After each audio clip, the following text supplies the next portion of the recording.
Hey, how's it going? It's Amelia Mosley here with a BTN news update for Wednesday, the 26th of June.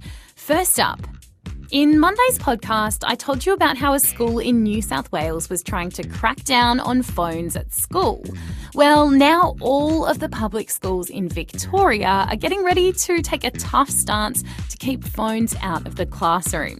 Victoria will be the first state in Australia to ban phones during school hours in both state primary schools and high schools.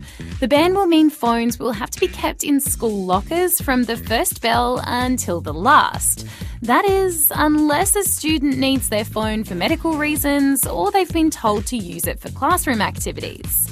The whole idea is to try to tackle issues like students getting distracted in class, kids not interacting with each other because they're on their phones instead, and cyberbullying. Some schools already have a ban like this one in place, and some of those kids say it's been really helpful. My friends never, they wouldn't ignore me on their phones, but they would still go on their phones and it wouldn't be as good of a conversation. But now no one's on their phone, so it's better, yeah. After a while you realise it's something like, there's a reason for it.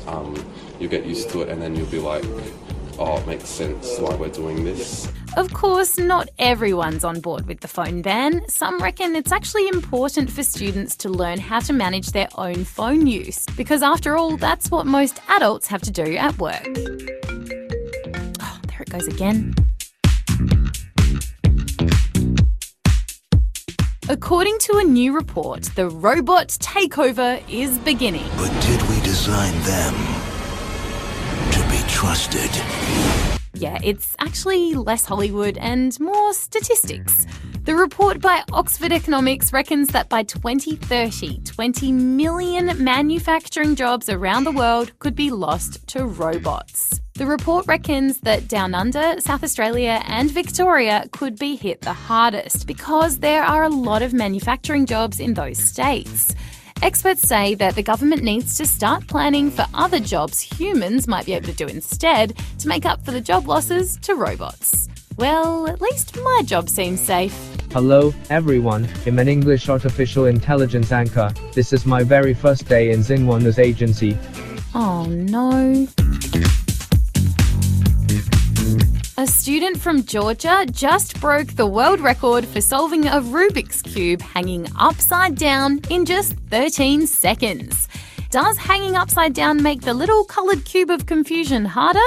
Not sure. Does it look cool? Yes. He also holds the world record for the most Rubik's Cubes solved underwater. 6, if you were wondering, but definitely don't go trying that one at home. And what do you do if a dangerous animal gets free at a zoo? Well, you make sure your keepers are well prepared. And how do you do that? You hold an escaped animal drill, of course. At a zoo in Japan, a guy in a very fake-looking lion costume played the part of an escaped lion, running around free outside his cage while keepers worked out how to get him. They had to face the lion head-on while it attacked fencing, and eventually they worked out a safe way to tranquilise it and capture it. Just a reminder, this was all just a drill with a man in a bad lion suit. Although the real zoo lions watching on would have been more than a little confused. On that strange note, that's all the news for you today, but I'll be back with more weird and wonderful stories from around the world tomorrow. Speak to you then.